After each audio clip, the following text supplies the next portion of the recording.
Alright, what is going on, guys? Going to breakdown for UFC 267.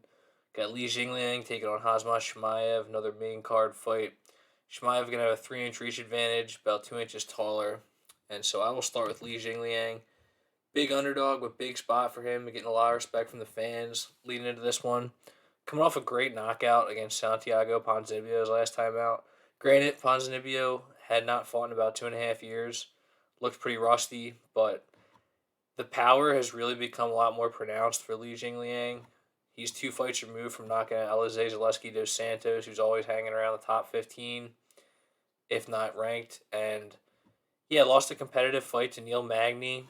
Kind of got bullied size wise in that one. Magny just a lot of clinch control, a lot of wrestling later in the fight when he was able to get him down. And then once he softened him up, he was able to land more. But yeah, when Jingliang has the opportunity to trade, he's a good striker. He's got twitchy motions, like I was saying, and he's not afraid to take chances. That's for sure.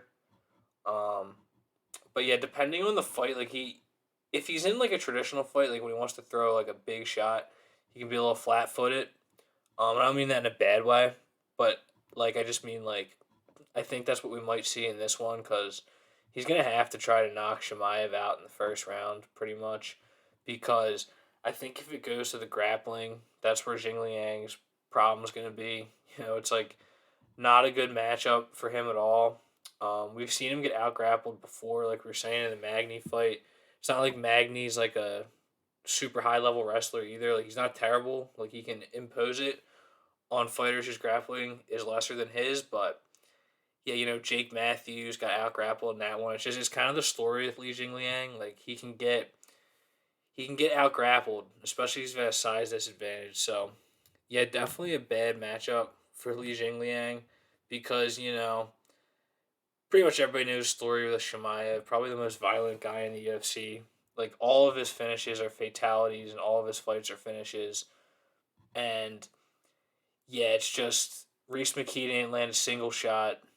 John Phillips, he set a strikes record, and Gerald Meerschaert just walks him down, knocks him out with the right. Didn't even need to take him down.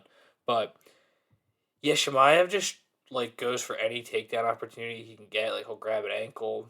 He will. You can knock it away with a bad kick on Shemaev. Like if it's a wayward kick or there's an opportunity for him to catch it and take you down, he will. But on the feet too, if you watch his outside the UFC career, which I'm pretty sure you can get most of it on YouTube, if not all of it, he's got very good striking too. He knocked down the one guy, I forget, some other Chechen guy who had a good record. He was undefeated at the time. Knocked him down with a jab, and it was a stiff jab. And he's got beautiful leg kicks too. I think that could play a factor in this fight. Jingliang can be a little heavy on that lead leg. And I think if Xingliang does go into the flat footed, looking for that big uppercut mode, which I think he's going to have to, it's going to be his best option. Shemaev is just going to have an easy double leg opportunity. And yeah, Shemaev all day, no disrespect to Li Jingliang. I see why people are picking him. But yeah, it's just his path to victory is so slim. He's gonna have to knock him out. And I think the only reason people are really giving him a shot is because Shemaev hasn't fought in like a year. He had a bad bout with COVID or something like that, and it really sapped his training. It sounds like he was pretty messed up at one point. So you just don't know what the durability cardio is going to be like with Shemaev, but I don't think there's any reason to believe that we won't just see just another demolition out there. Like this guy really is that good.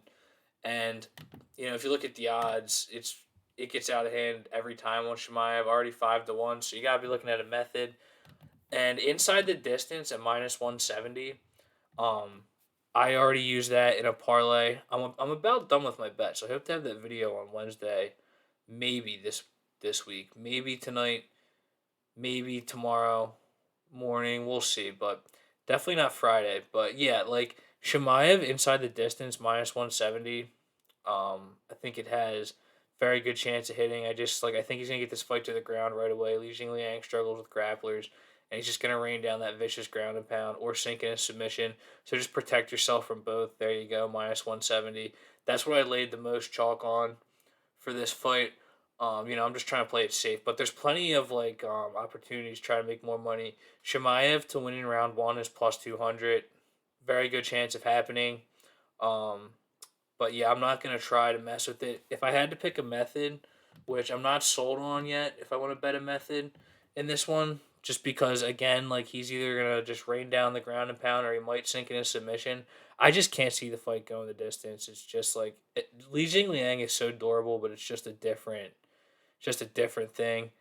But yeah, that ground and pound gets most people out of there, man. No matter how durable you are, it's so relentless, and he has really good wrist control. It's like impossible to get out of it. So the shot's laying clean. Like I think if he's gonna win inside the distance, knockout would be my bet. But he's very game to get a submission too. He fishes for them a lot.